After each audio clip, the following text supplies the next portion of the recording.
Okay. gas station. So Gas station. I worked with the listing agent. I sent them the offer by cut the code, By what? forms, cut the code forms. Car form? Yeah. And he didn't accept it and asked me to send it like AAR form. AR form. Yeah, air form. Now it's okay to send it another offer Yeah. by air form or Yeah. Usually what we do is we write something called a letter of intent. I did LOI. Yeah, we do the LOI and then we will have the listing broker to do the actual contract and then we sign. So they will prepare. listing broker who is doing this. Yeah. Oh, but not me because So it's not you. Yeah, it's always the listing broker that provides the forms. the listing. Yes. Okay, but he has to put the because I'm scared he's put some forms. My buyer don't accept it. I have to negotiate. Yeah, so LOI, letter of intent, is basically a Word document Yes. that we put, you know, what is the price, how long is escrow, things like that. He didn't put the commission. Yeah, permission as well, so put everything on there and then for the listing broker to provide you with a contract. Yeah, we don't do the contracts on the buyer side, and tenant side. Yeah, so that's real estate. I know brokers there. Paul, I know Paul. Yeah, Yeah, this is letter of intent. but I correct. I didn't like some items. I didn't by myself, by my company, and send it to him back.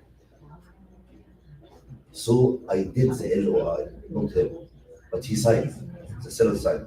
It's okay. The seller signed, but then you still have a counter. You gotta have a counter LOI. If you don't like any of the terms, strike it out and then counter them. You know what? I did different. I did the LOI. Yeah. I handled it with my PC, Okay. and I did one by match shopping from buyer to him, and he signed and sent it to the number. It's okay. Yeah, I mean, the LOI, the final version of the LOI, both buyer and seller have to sign. Okay, this sorry, but Yeah. he put items look like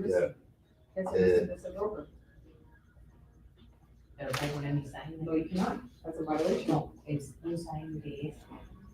non. What's this mean? Non-binding means that the LOI is not enforced. It's a non-binding, it's not contractually enforced yet until you draft the actual contract, the AR form, and then you sign and you open escrow. This is only the negotiation. Okay, the action contract from the listing agent. I don't have to do it. Yeah, he would do it. He has to do it. Good? Hi, Lily，你好。Quick question，我是立场的那边，我有听说你们的邀请，我不是他那边的意思是这样。 OK。我请教你一个 quick question，那个我帮客人买了一个 office building 是 freestanding 的，但是现在是用来做舞蹈，还是用来做在 El Monte。 在 El Monte，然后呢，这个是一整套的造的，然后这个在买的时候呢，他也没有做飞船，那我是这里做的，所以我们也没有做飞船。那你觉得这种有隐患吗？通常180造的。他买了多少钱？他买的是70几万，我们买的是130万。 130万 ，OK。一个功能，他如果想要做 refi cash out 的话，他就会lenders are involved and you need phase one. I'm a phase one guy. I only charge like $10 for phase one report. You can have it Robin. You can use him. OK， Yeah, it's always safe to get a phase one. 所以我们都没有做，已经也过了 continuous period，都过了，我们都已经签过去而且了。 freestanding 比较可怕一点的原因是因为，如果是像这种 condo 一个 plaza 的话，基本上没有什么问题。freestanding 的话，它可能之前的它可能是一个 dry cleaner，所以它会有那个 contamination of the water pollution 在大，那就会造成它一些不好的东西在里面。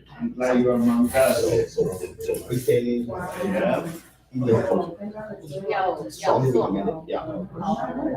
那我们现在是几乎是全部 remove contingency，然后还是要做啊，还是做一下。要这个 escrow 啊，做啊。You're still escrow 对，我们不是这个 escrow，因为我是 buyer。 Yeah， 你们现在还是 escrow 吗？还在 escrow。 I would do it。哦 ，OK。他是用什么样的 contract？AF form、hard form。我们都是那个哎呀，然后 hard form 的话，就应该是没有其他的 language，it's all cash。How many days of escrow？我们还没扣，我们有6 months， 我们要等到6月30号才扣。I would do phase one now。哦 Yeah，in escrow。 OK。 然后如果有任何的 problem 的话，可能还可以 salvage that issue。Yeah。 I see。好啊，哎，刚刚说有一个可以介绍一下。我有你微信。哦 ，OK。哎，你好，这个人。哦，对，就是现在估值。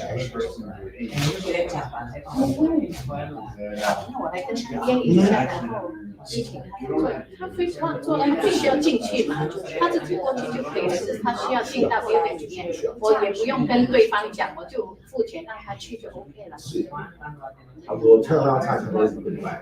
对，你们买的嘛，我这个就是我一直在纠结，然后我就有问过我的这个buyer， 然后他就觉得说也不用那么麻烦，就我马上就700块钱还是一点。 900块的。你看，对啊，它土地不可能是180块，它的 structure， 它的 structure 是180块，它之前是什么？不知道。所以你要分配出来。哦，对，他说 OK， 他是有这个讲的，他说几十年来都是 preschool， 以前也是 preschool， 就是那种 kindergarten。还有，它的 building 是1980年代的。 对对，那这个土地呢？它可能是1980年土地嘛，相当于更久以前。对对，之前是有个 building 在，他把它给包起来，盖这个 building。对 ，right，yeah。他如果之前是个 dry cleaner， 之前是修车的，之前是 gas station 的话，就麻烦了。gas station 应该不可能很小，因为就不够地方，是不是？那就 dry cleaner 就可能也有可能对 ，you never know。 对，你有任何东西，它可以contaminate 它的所有的，然后sewer的话，基本上对，还是因为他们的别人是1998年造的，那80年的时候他造的时候，他是不是也要做这个phase one？ 都是一样。那如果譬如说，如果他还是 OK， 他当时做的时候，他说phase one， 他才能造这个 building 上来，还是说 If loan is involved, then they have a phase one. If loan is not involved, city type phase one.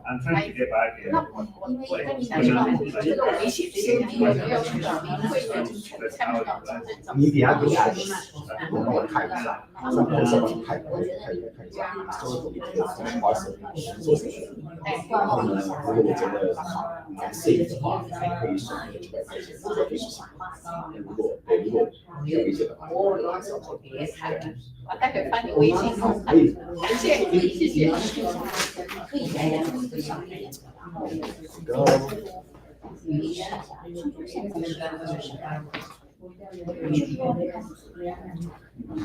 Water. Water? I got some. You see this water? 对，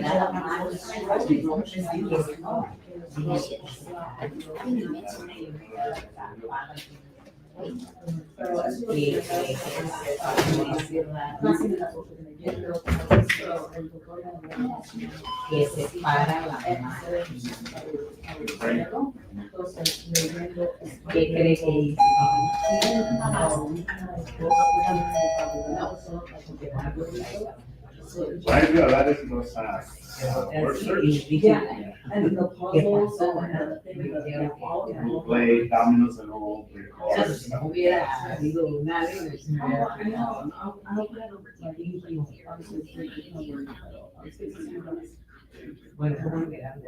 don't let that happen.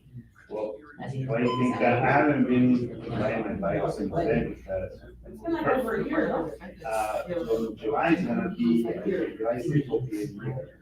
And that's what they told me. And I get it's gonna be paid even because then you have a permanent, like, so it was. Yeah. I know, so I'm just gonna, I think I'll buy. I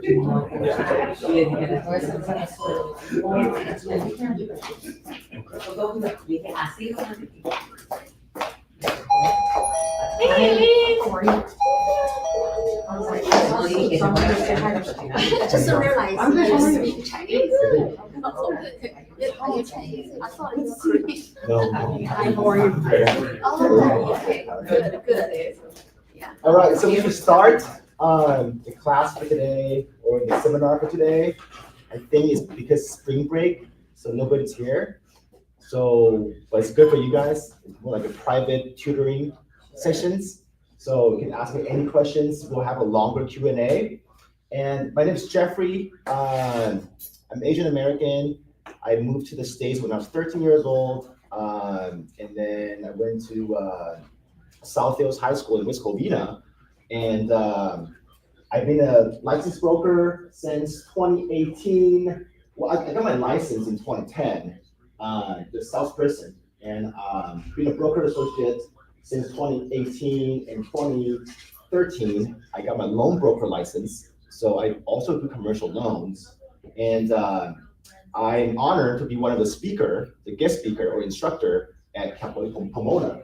So I was just there last week to teach a upper division industrial study economics course.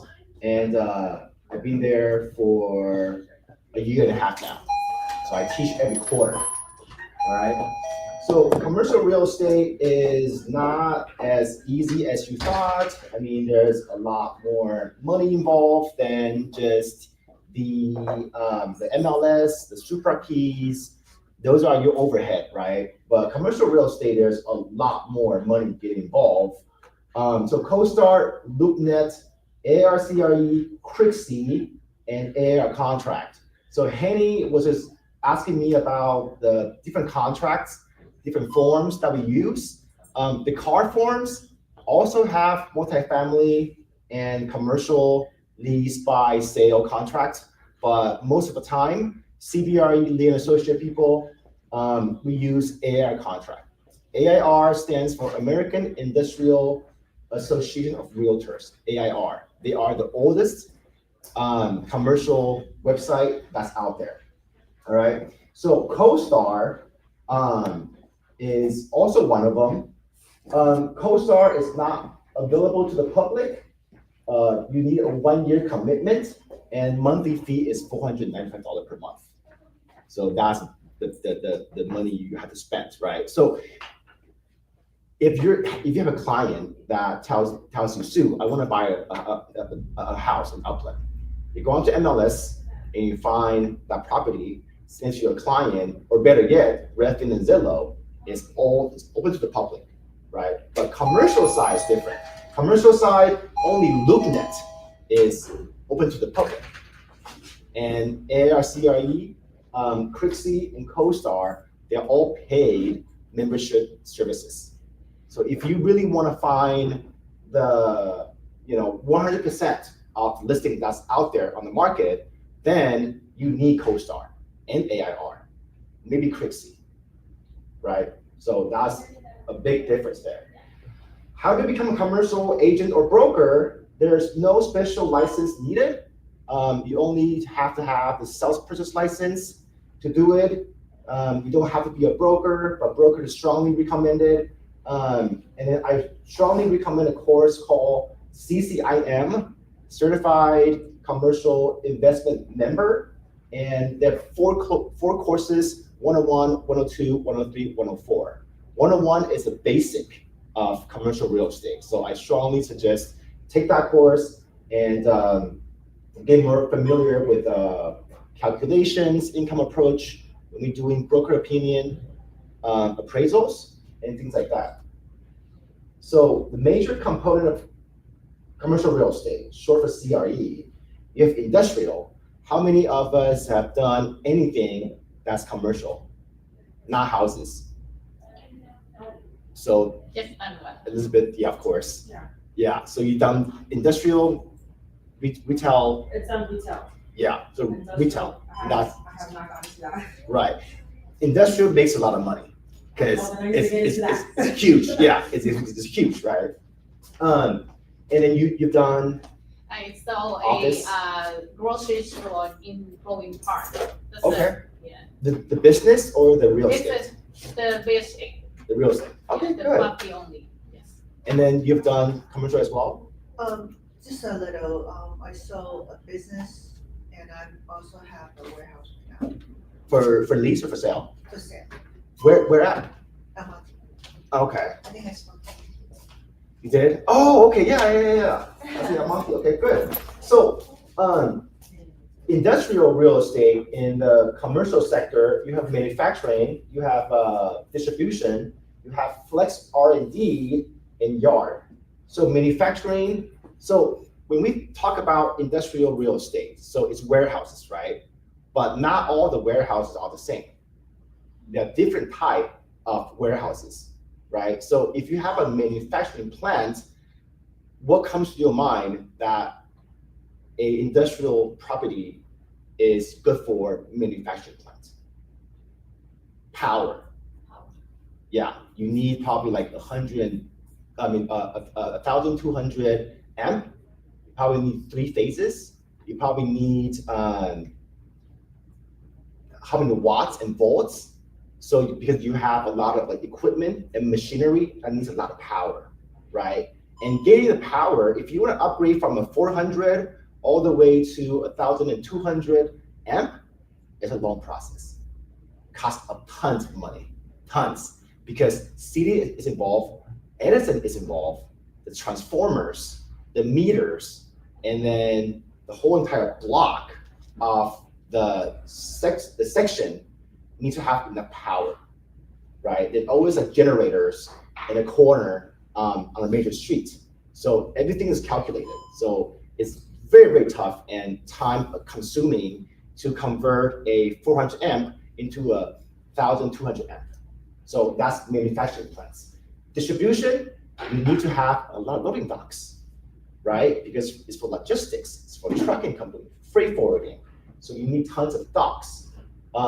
Flex R&D is one of those that are, typically you will have 20% of the showroom warehouse space, a showroom and office space, and you have 80% of the warehouse space. Flex and R&D are other way around. They have a big showroom, they have a little bit of a warehouse space. So pharmaceutical companies, food processing plants, they will have like room control of the interior to do their work, and they only need a little bit of the warehouse space. So those are R&D. Yards could be, contractors' yards, trucking company that want to put their containers and truck heads in there. Those are called yards, right? Retail, there's pads. Pads is one of those standalone property. So Remax Champion on the other side, those are called pad. You have one parcel of land and you own it, or we call it single tenancy, right? And strip mall is just a long little plaza. Usually is 1,000 square foot to like 1,500 square foot. You have like Subway, probably have like nail salon, probably have a barber shop, probably have little stores like that. Those are called strip malls. Neighborhood center, regional center, and power center. So power center is the biggest. Power center usually will have an anchor store. So does anybody know what is an anchor store? Anchor? right? Anchor with the ship, right? So the anchor means that the biggest tenant in that plaza. So a power center will have what? Home Depot. They probably have a Costco in there, probably have a Walmart, right? Those are the internationally credited anchor stores. And one grade down, regional center, neighborhood center. So neighborhood center will probably have a little plaza. So this plaza right here was somewhat to be a neighborhood center because they don't have a big anchor here. Just little stores, like all the way around. And yeah, so that's not even a pad because Juice It Up and then Starbucks, that is another multi-tenancy plaza as well.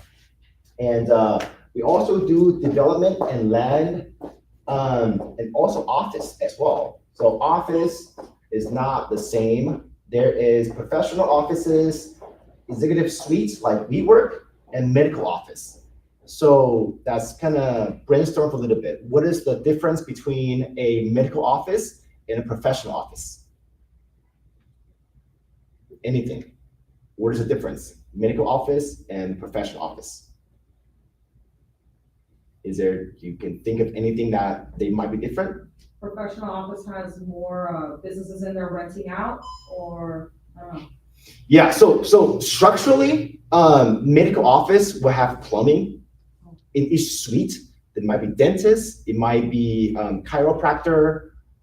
So they might have a restroom all the way at the back. But professional office, you have a lobby and you have a common restroom area that is shared in between everybody. So the cost to build a medical office is usually a lot higher than traditional professional offices, right? And we have specialties, so gas stations, golf course, church, schools, farms, dinner. Those are all the specialty of commercial real estate. So that's going to the different roles of representations in commercial real estate. There's listing rep. So it's pretty similar with residential. You do call a lot. We do call a lot. We do door knocking also. You know, I've door knocked in warehouses. So I live in Diamond Bar. So I used to door knock industrial property in city industry. So I'll find one street and I'll park my car and then I'll just go to every single property and be like, you know, my name is Geoffrey. I do industrial real estate. I've been in the business for like 15 years. And this is my brochure. Are you an owner user? Are you a tenant? So usually the receptionists, they're pretty nice. So they will talk to me, and then there's chances that if it's owner use, I can actually go to the boss desk inside of the warehouse and talk to him directly. Yeah, a lot of times, you know, he didn't want to be there. So it's nice to talk to anybody, right? To get get away from work a little bit. So, and then we also do flyers and farming as well. And then listing rep also do property management on the commercial side. Buyer rep, what you do a lot is you get a check with the city for zoning and planning. That's very crucial. I have encountered properties where I'm the listing broker and the tenant broker submitted LOI to me, letter of intent, and I solicited into a contract. And later on, that use is not allowed by the city. But guess what? They're stuck with the 5-year lease still. And I mean, the contract is signed, so there's no backing out.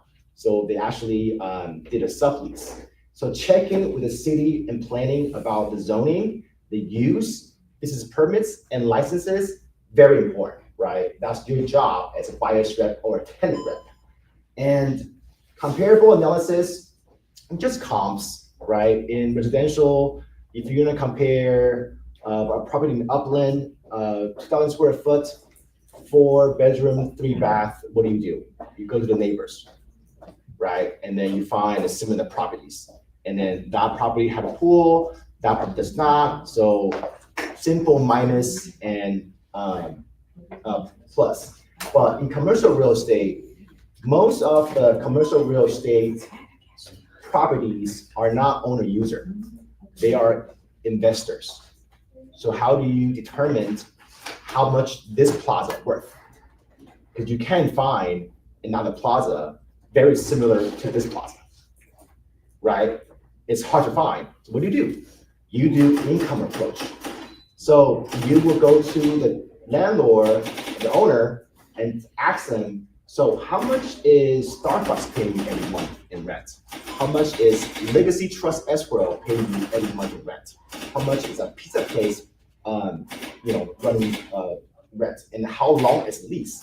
And then you aggregate all the rent, and then you go back and do and you divide it by the cap rate of the neighborhood, say it's 4%, and it came out to be maybe 30 million.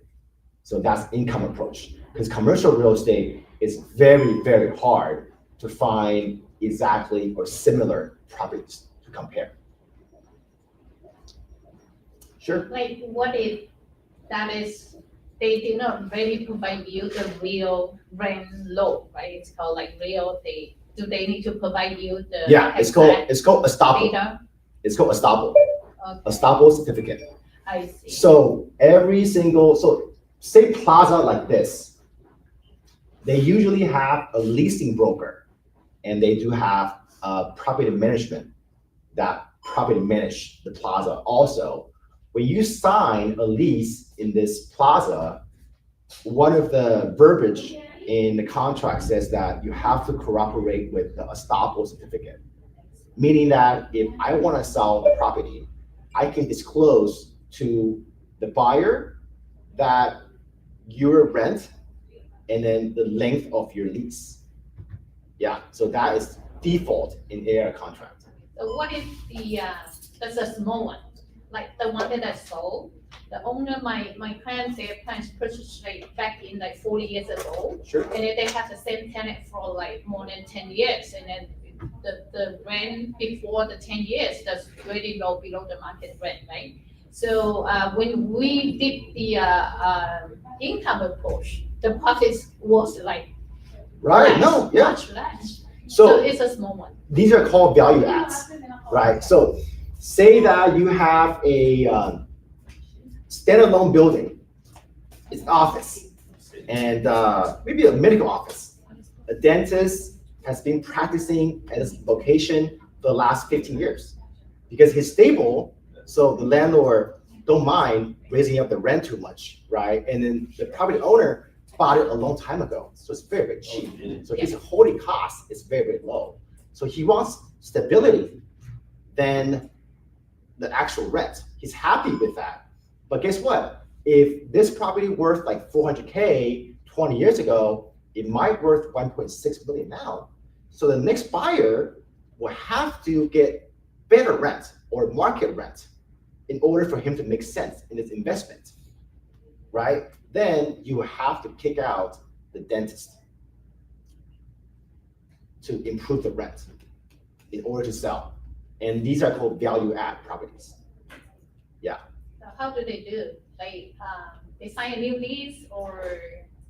You have to let them. Yeah. So the next buyer have to honor the old lease. Yeah. If they sign a 5-year lease, say if they sign a 5-year lease last year, so it will run all the way to 2029. If you buy the property today, you still have to honor that old lease for the remaining of the lease until 2029, and then you can raise rent. Right? Okay. Yeah. And then buyer rep. Yeah. Sorry.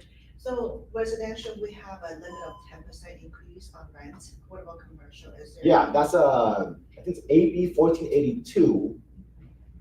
That's CPI plus, 5% plus CPI, but not more than 10%. Right. Right. Yeah. So that's on the residential. Commercial, Usually when we sign a 3-year, 5-year lease, oh, by the way, commercial real estate is always 3 years lease minimum. Retail, industrial, offices is minimum 3 years, most of the time, okay? So every year we will have rent escalation. Usually it's 3%. So in the contract, we'll say that, so your rent for the first year is $1,000, and the second year you'll pay $1,030 because there's 3% increase every year. So that's actually in the contract already. Yeah. So what about if the contract ends? Is there a limit control that we can increase like residential? Yeah. If the lease expires, then you're free to get a new tenant and just get market rent. Or a same tenant, can we increase your market rate? Yeah, you can. So say if it's 1,000, you can increase to like 3,000. Okay, so There's no law. Okay. There's no law. Yeah. So if you are doing a tenant, if you're representing a tenant, say that your client want to run the restaurant, right? Usually the restaurants they will break even on their profit for the second year, and most of the time they will make money on the third year, fourth year, and fifth year. So what I would do is I would sign a 5-year lease with a 5-year option. So total is 10 years to protect my client. Because guess what? If your business is very, very great and your lease expires, guess what the landlord's gonna do? I'm gonna raise your rent by a lot because I know you're making money, right? So you always wanna have a longer lease and then an option term to protect your tenant, okay? One more question. Sure. For apartments, is that the same law as the residential or the same law as commercial in terms of the lease? What kind of laws? Like rent increase? Rent increase, yes. Residential, I mean, anything that's 4 units and up is considered commercial real estate, right? So same rules, AB 1482 applies. Okay, so it applies with the residential. Yeah. But multifamily in some cities are kind of tough to do because rent control. So in LA, rent control. So a lot of properties that my client owns in LA City, they are not getting a good return because of rent control. Yeah. But the trick is that you can always tell the tenant, I'm moving back in to get them out. Yeah, or you can pay them to get them out.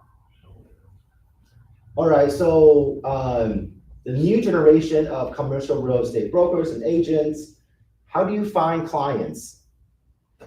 So how many of us have been doing real estate for 5 years? 5 years? 8 years? 10 years? 15?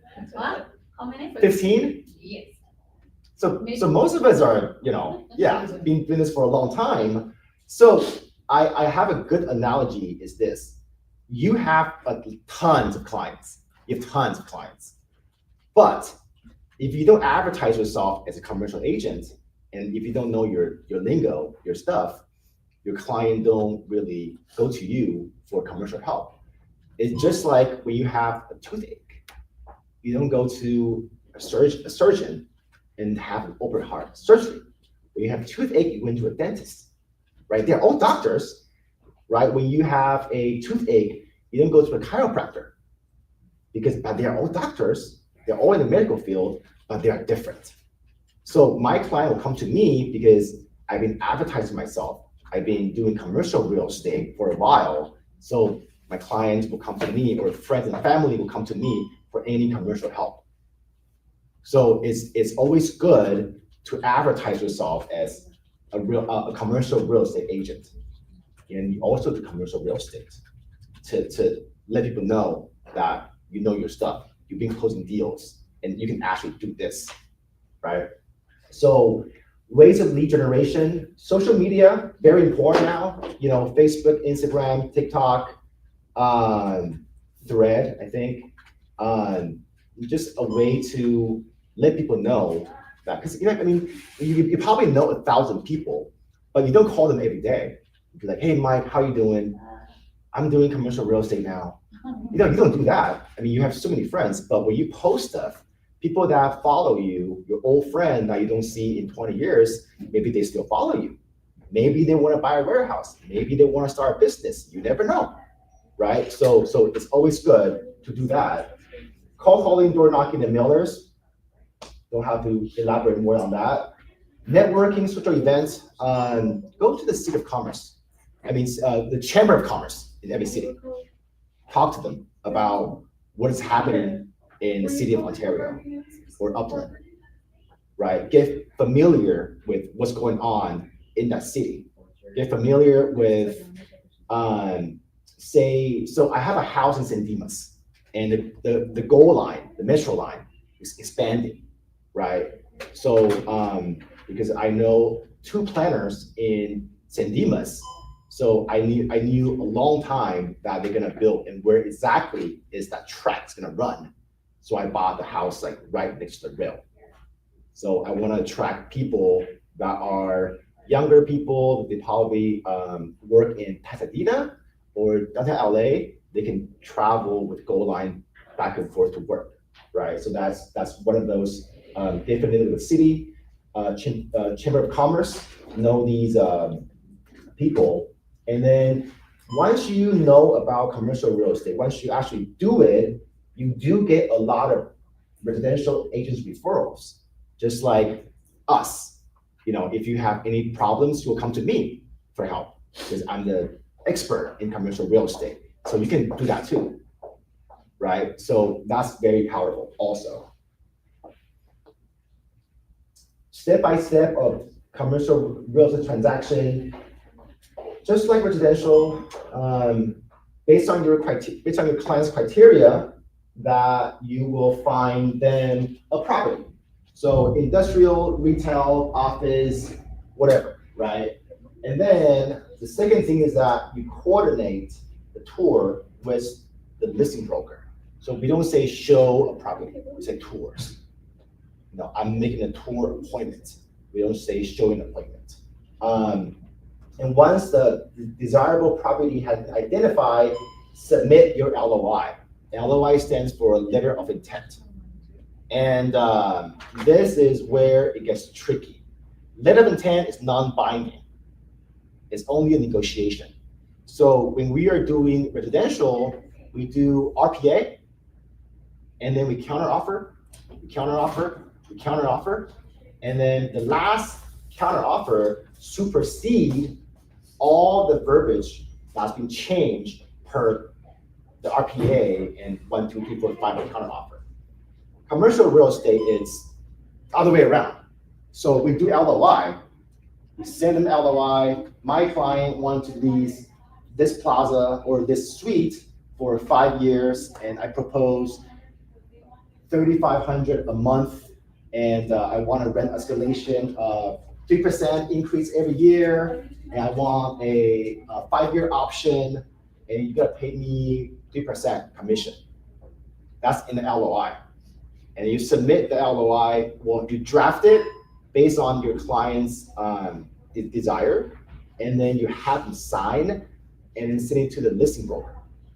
Listing broker is going to review it with the landlord. If he didn't like anything, or the landlord doesn't like any verbiage, they will cross it out, they will redline it, and then cross it out, and they will counter you. So counter and counter and counter, we finally set up a AR contract. And then you sign, and that's when you open escrow for a sale. For a lease, there's no escrow. Yeah, but it's different, right? RPA, and on the resi side, RPA, counteroffer, counteroffer, counteroffer. On the commercial side is LOI, counter LOI, counter LOI, counter LOI into an actual contract. So, yeah, it's a bit different.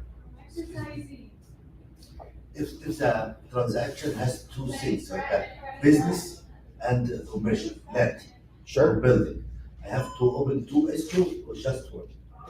2 escrow, And 2 transactions, 2 2 transactions. contracts, Yeah, The Yeah. LOI is included the both or I have to put Separate. insurance in it? Yeah, you gotta sell it separate them. Yeah. Sure. Your AIR also has a lot of cross too, so, Yeah. so what does that mean? Because I thought, once you count on from the LOI, then the AIR is supposed to be a clean agreement, but then I see a lot of cross. If you really have time, sitting on a beach, having a drink, you can just print a version of AR contract out and you can read them. A lot of verbiage I don't like personally. So when I'm a listing broker, I will redline it. I'll cross it out because I don't like that verbiage. Yeah, I don't want my client to have to be enforced in that paragraph. So I will cross it out. So when you print it out, does it have to be color or does it matter, black and white? Doesn't matter. Yeah. So AR form, you do have to buy AR forms, and it's a program or an app in your computer, and then each form they charge you for it. But you can also get AR contract in your car forms. So go on to the CRMLS, go to your car form, and you can purchase AR contract. Okay, I think it's $226 per year, so it's a lot cheaper. But the functionality of that is different. You can't price it out. Yeah, yeah. Different type of leases. So there's triple net lease, there's modified gross, and full service gross. Triple net is pretty much all retail is triple net lease. So does anybody know what's a triple net lease? What's it include? Property, insurance, and management, Camp. HOA. Yeah, exactly. So there's three different, so aside from your regular rent or your base rent, there's three other expense or costs in a lease, right? So triple net, one end is property tax, one end is property insurance, and another is CAM charge. CAM stands for Common Area Maintenance, right? It's just like HOA, exactly. So triple net lease is having the tenant to pay for it. Pay for everything, yes. So if you're a landlord, would you like a triple net lease? Yes. Yeah, of course, because your insurance increase every year. State Farm move out of California, and your property tax increase every month. I mean every year too. And with all the inflation, labor, your gardener will charge you more next year rather than this year. So if you're a landlord, I want to be having a triple net lease. So I give all that expense to who? The tenant. So I don't have to worry about it, right? Utilities. Utility is never included in retail. Well, sometimes they are, depends on if they have a separate meter for gas and electricity and water. Usually 99.9% of the time that electricity, they have a separate meter, but not water and gas. Yeah, so if water and gas are a master meter, then the landlord will have to pay for it. Because it's kind of hard to say you use $10 a month and they use 20 bucks. It's gonna, might as well just cover it. In modified gross, you will see that a lot in industrial, and it's also called industrial gross. So you pay for the base rent and CAM charge. Okay. Full service gross, you will see that a lot in offices. Usually it's full service gross. So full service gross is that everything is included, even janitorial services. They will empty out your trash can, they will vacuum your floor, things like that. That is all included into your base rent. And you see that in office most of the time. Most of the medical office are full service gross. All right, so these are the transactions that I've done throughout the years, so the Grand Century Plaza is a brand new plaza in Rolling Heights, California. And I represent a tenant, and then we leased a 5,732 square foot of space on the second floor for a pool hall. And the other one is a sale, industrial sale, 15 million. And I also do property management in a Diamond Bar office. You'll see my sign out there if you live that way. I actually got two side by side. They're all 20,000 square foot of office space. I manage and I lease for them. And I've done cannabis industrial also. They are not very hot right now, but it was. So that was fun to do. I had my client bought an office building in Irvine and for 6.5 million, and the owner actually spent 3.5 million in renovation. It just got done like last month. And I also did a mixed use, 1.5 million in Covina. And then El Monte, I also closed a retail also. So I really do cover a lot of ground in commercial real estate, all right? And then this is kind of a advice or suggestion. So this is an actual client of mine. So this client runs a boba shop. So in Victoria Garden, they actually have a little HUD or little space there. It's called Boba Avenue. They make tons of money. So I know them probably like 8 years back. And I know them because one of my clients have a coffee shop they want to sell. It was a business. So, you know, I took the challenge and I go, yeah, I can list for you. And then the Boba Avenue owner liked location, so he bought it. That's the first transaction, right? And then since we got acquainted and he likes me, I like him, become friends. So he wanted to expand more locations on the boba shop. So he opened 3 more locations. I leased for them. And then the guy's making money now. And then he was renting. And then he bought a house in Azusa for $417,000. It's like 8 years ago, you know, small house. And he make more money now. So he moved to South Hills in West Covina for 1.2 million. So that is Azusa and West Covina. So that is 6 transactions. And then he moved back. He's tired from doing the retail. So he moved back to be importing, exporting with supplies.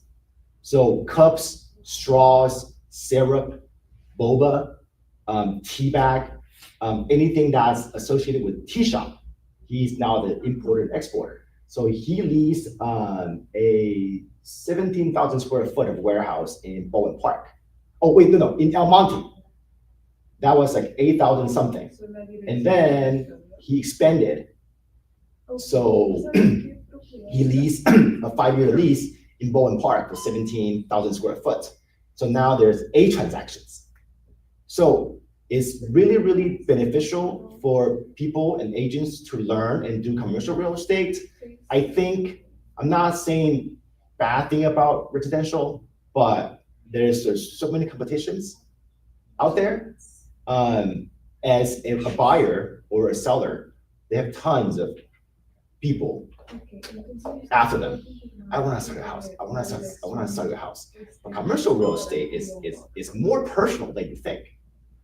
Because the guy that runs the boba business, I know exactly which store is doing good, how much profit he makes in each location, because I'm the one doing the contract. I know how much rent he's paying, right? So like, it's really more personal than what you think. So if you have sold a house for your client, you probably don't see him in another 3-4 years. But if you do commercial real estate, if he is in commercial, if he's a business owner, he knows other business owners. Right. So just break that path and just kind of broadcast saying that me, Sue, me, Jeffrey, I'm doing commercial real estate. It's going to be life-changing, hopefully.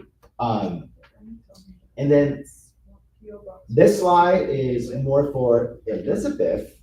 So this is a industrial property calculation on commission.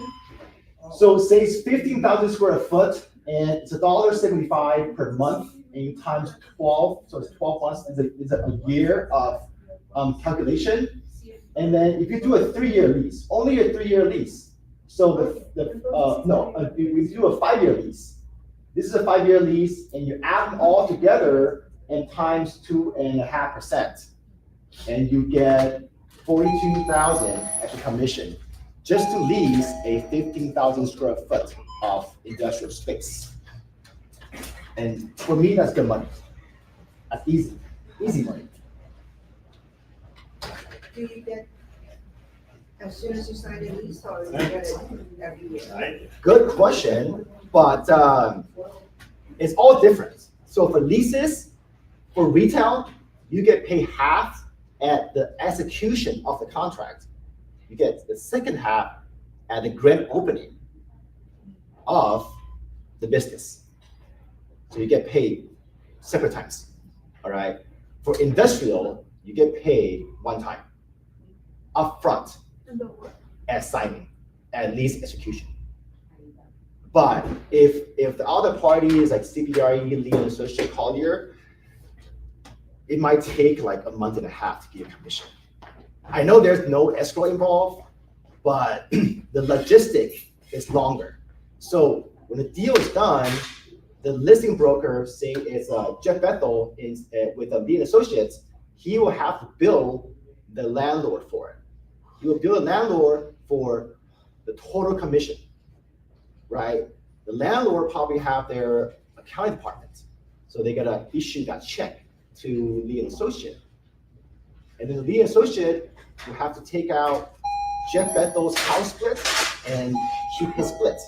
And then Lee and Associates will give me a check. Yeah, so those takes about, as soon as I get like 10 days, 10 working days, so 2 weeks. And these like big plaza, big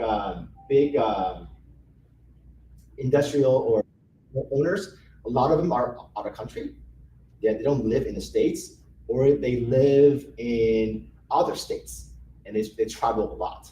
So there's one case I closed escrow, well, I closed the lease last year, and the second half commission I haven't received yet.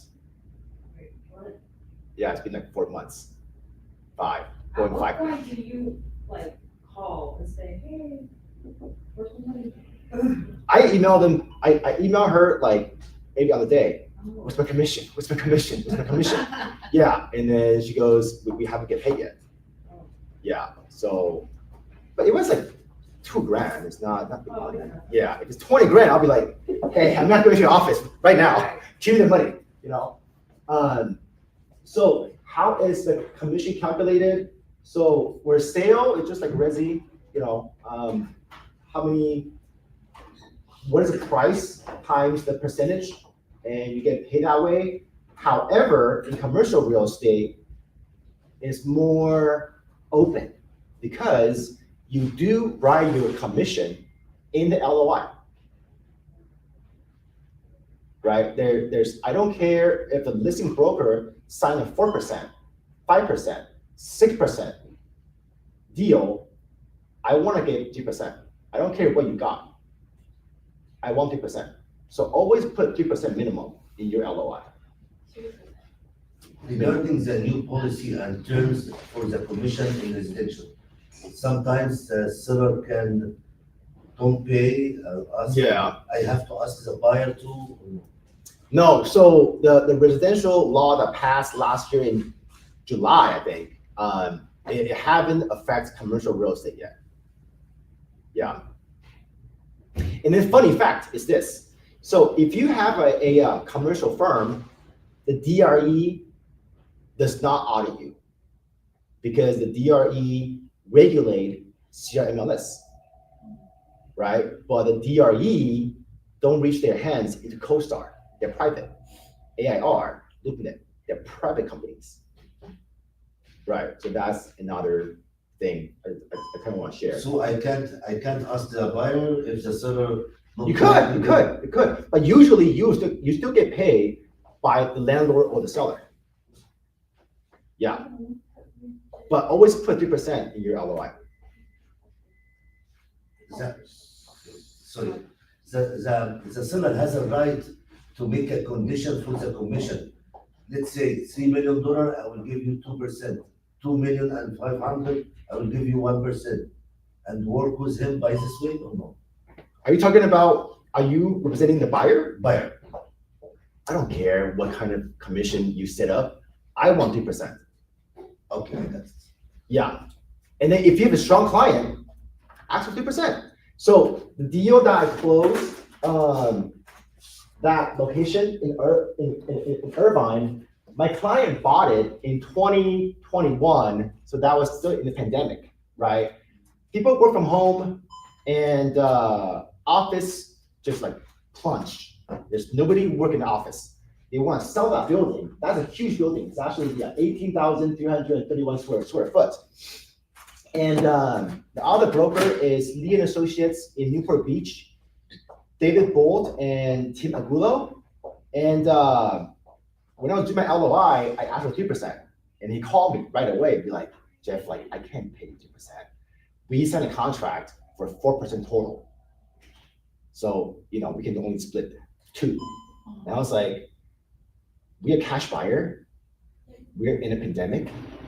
People work from home. Your client bought it since like 1980.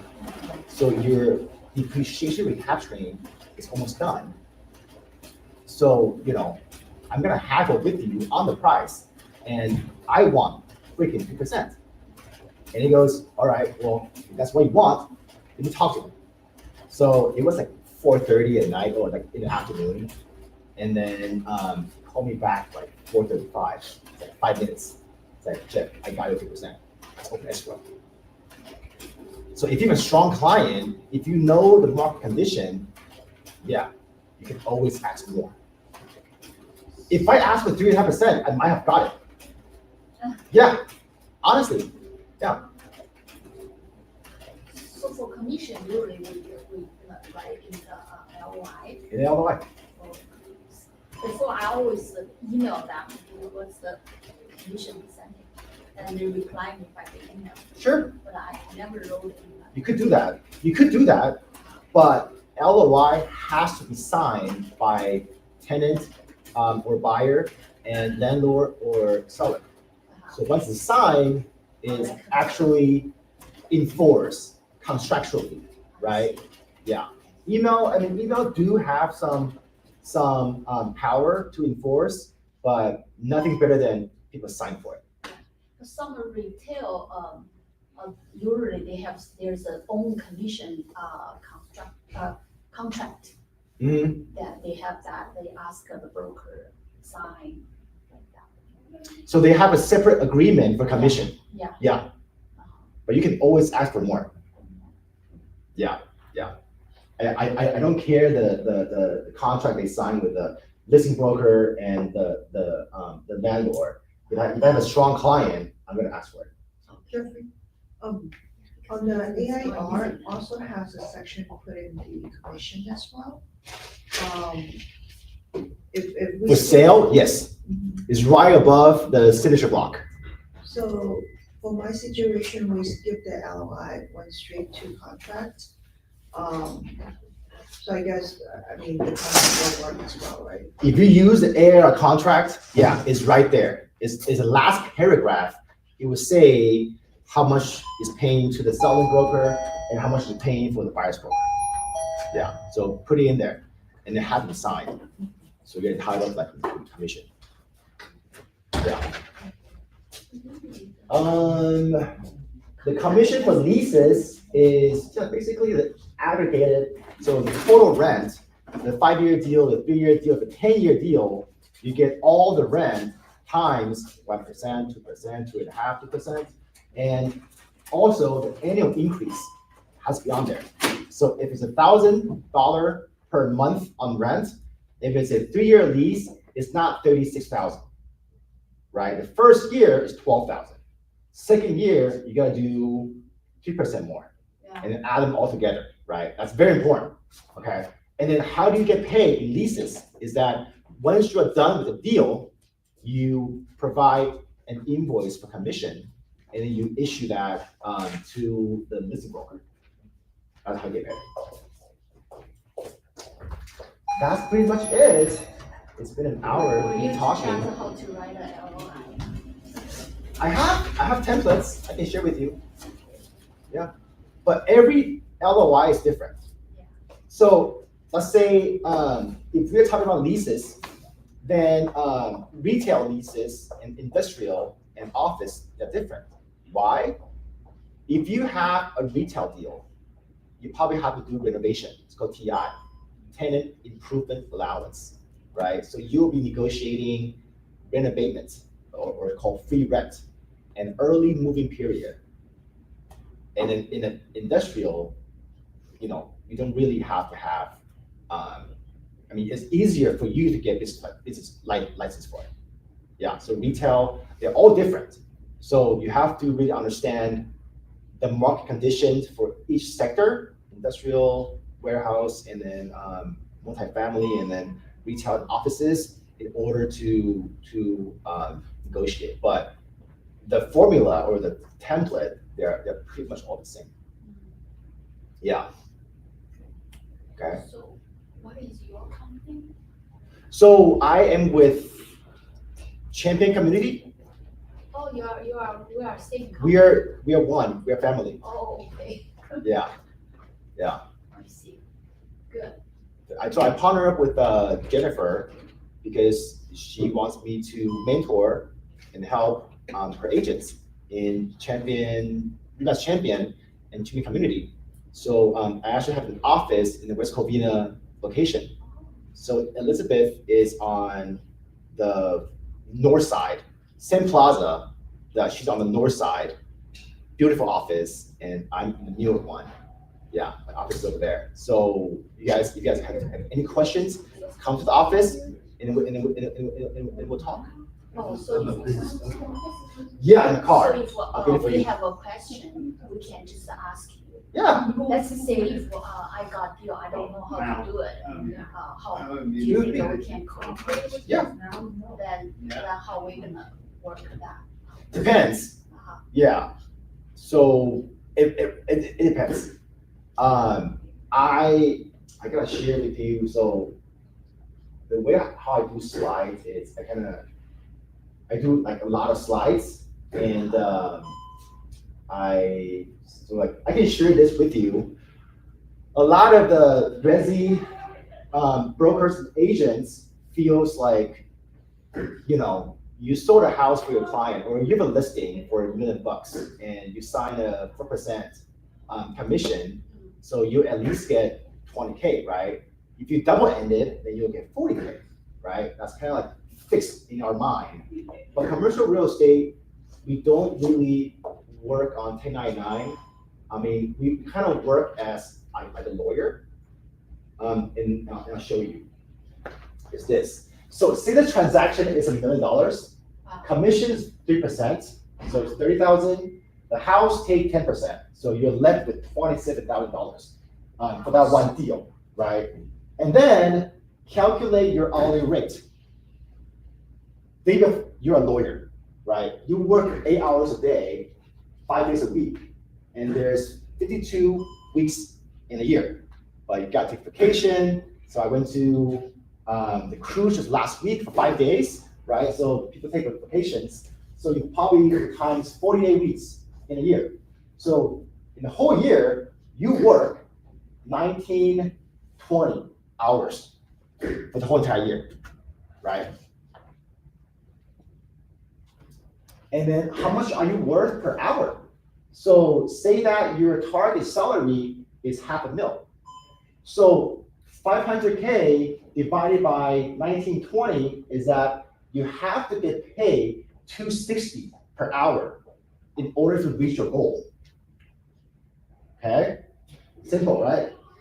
So the most important thing is the possibility of closing a deal.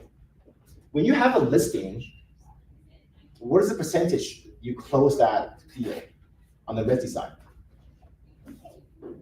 90%? At least 85, Yes. right? But in commercial, maybe you have like 5 leads and you only close 2, right? But then the better you are, it enhances your chances of closing that deal. So if the possibility of closing that deal is half, so you only get paid $13,500. Following? Okay.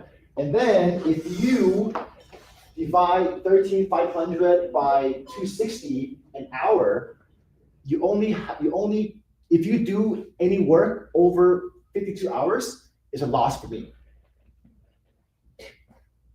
Yeah. So to answer your question, if it's a smaller, very simple deal, you know, you probably only take like 5 hours of my time. I only want 5 hours times 260. Yeah, but if it's very complicated, you know, I gotta mentor you, I gotta tutor you, then, you know, I would charge more. So it's case by case, but that's my standard. Okay.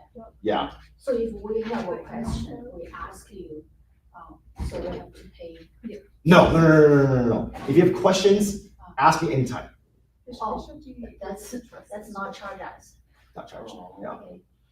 So But this, if we wanna do the deal with you together, you're gonna charge us. Yeah, it depends on the how complicated and how simple that deal is, and how realistic is the client. You know, a lot of clients, they probably have like, hey, you know, I have a multifamily 8 units in Upland. I want to sell it for like 9 million. It's like, get out of here. There's no way, right? That kind of client, like, I'm not even gonna take it. You know, but if it's very realistic client, say that they do import and export. They have a warehouse in El Monte. They're leasing a 5,000 square foot. They want to upsize to a 10,000. Those are for sure deal, right? There's urgency in that transaction. Then those deals that I would take, but I'll charge like a fair price. Yeah, because I'm not greedy about it. I just want to keep my minimum. Every time I work, I want to get money back.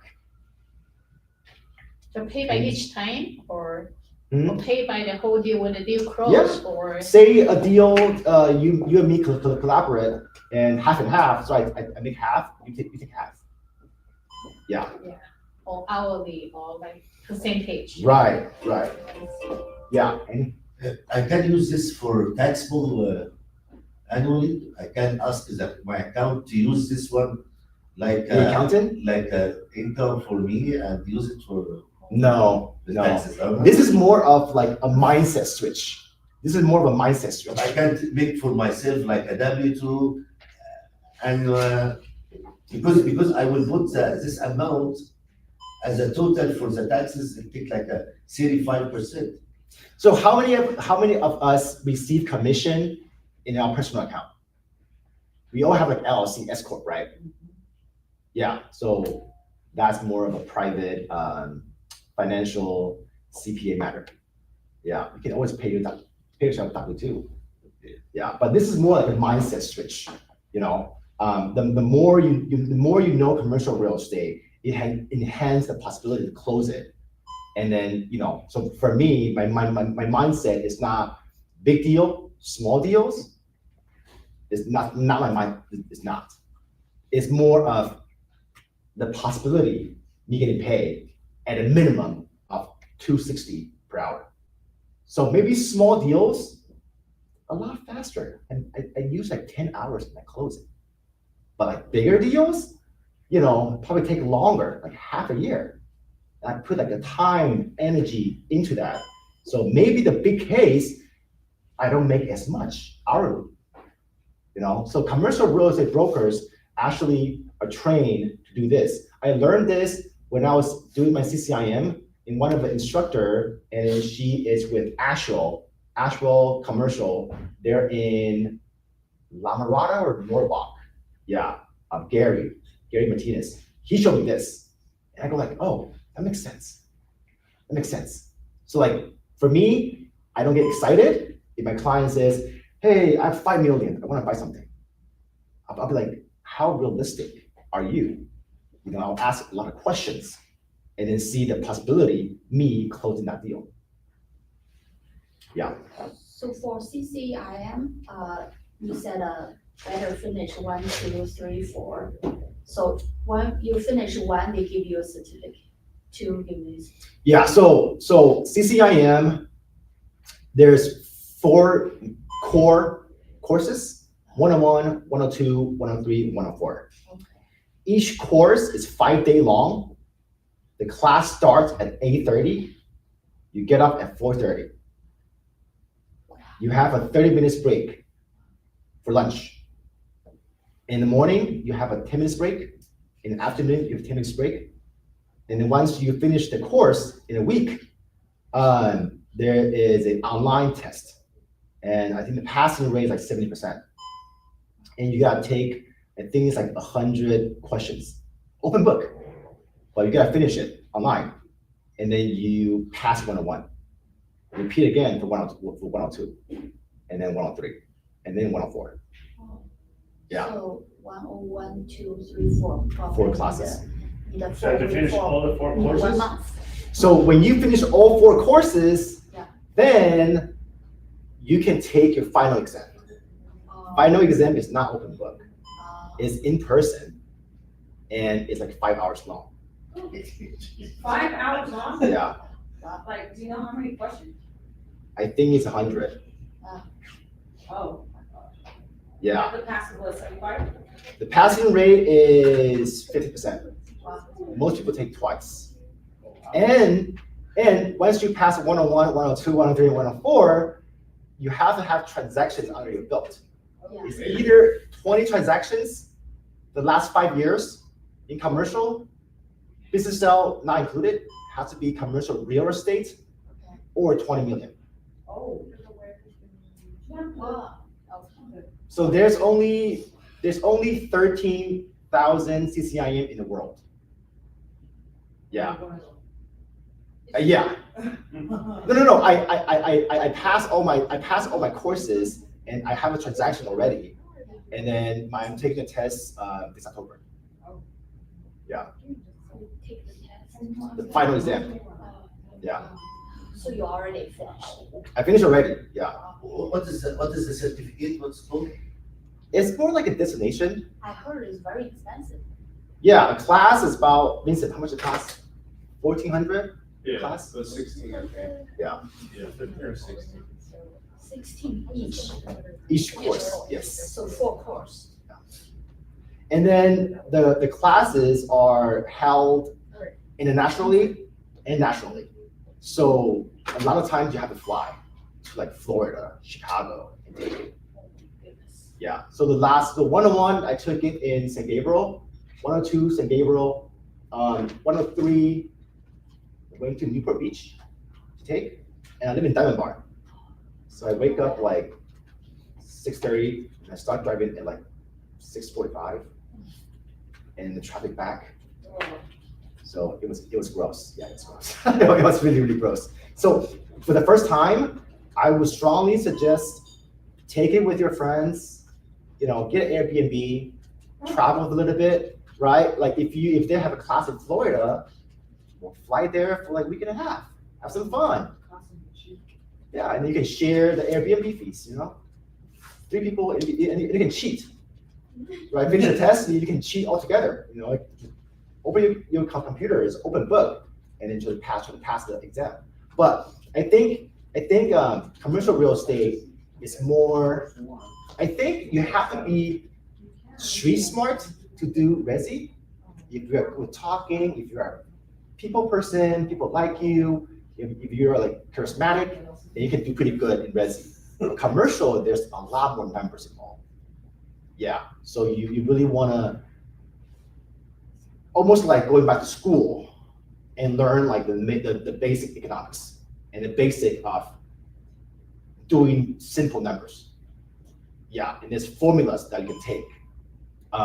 And that's very important because commercial owners are usually very savvy. They're very, very sophisticated. They know their number, they know their stuff.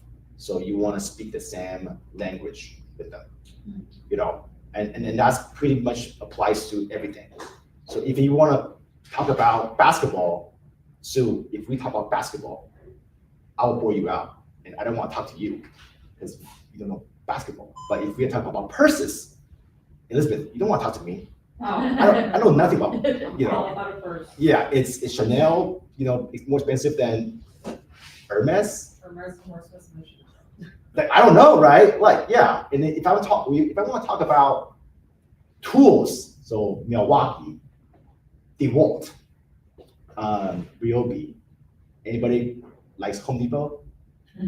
Nobody? Right? Exactly. So like we have the same language, so we can talk. Right? It's actually the same. So if you don't talk the same language in commercial real estate, the private owner don't feel that you are capable of doing this. Right? So that's pretty much all I have to say. I can still continue for like another hour, but I'm gonna bore you out. So any more questions? Thank you. Yeah, appreciate it. All right, thank you. Can I get your business card? Yeah, I have it in my, I think You can take a picture if you like. Yeah, maybe just save your number. Okay.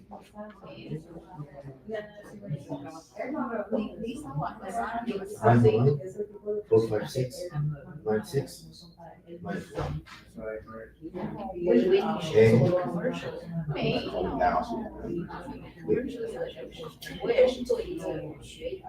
That's me. Yeah. 你平常做 And then Henny is H. 我没看我做了回来的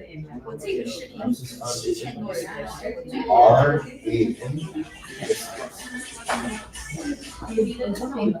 对，这是我的。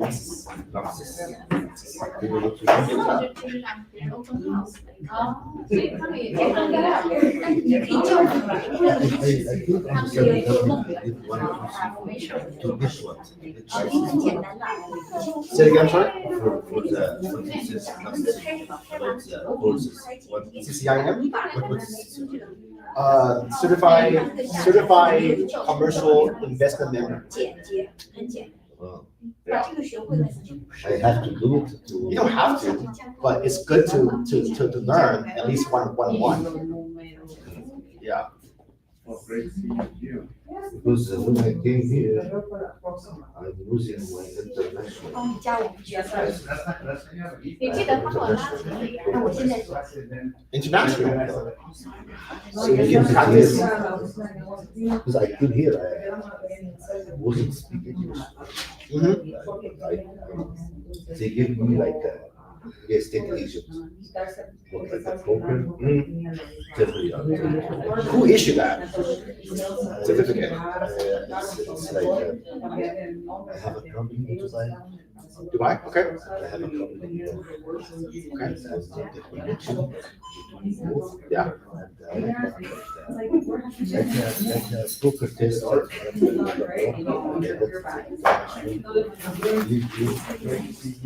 That's cool. Okay. So when I came here, I said, oh, okay, broker for 10 years. Oh, it's a pleasure. There is a reason that all the year, just There. give me like a license. Nice to meet you. I like course.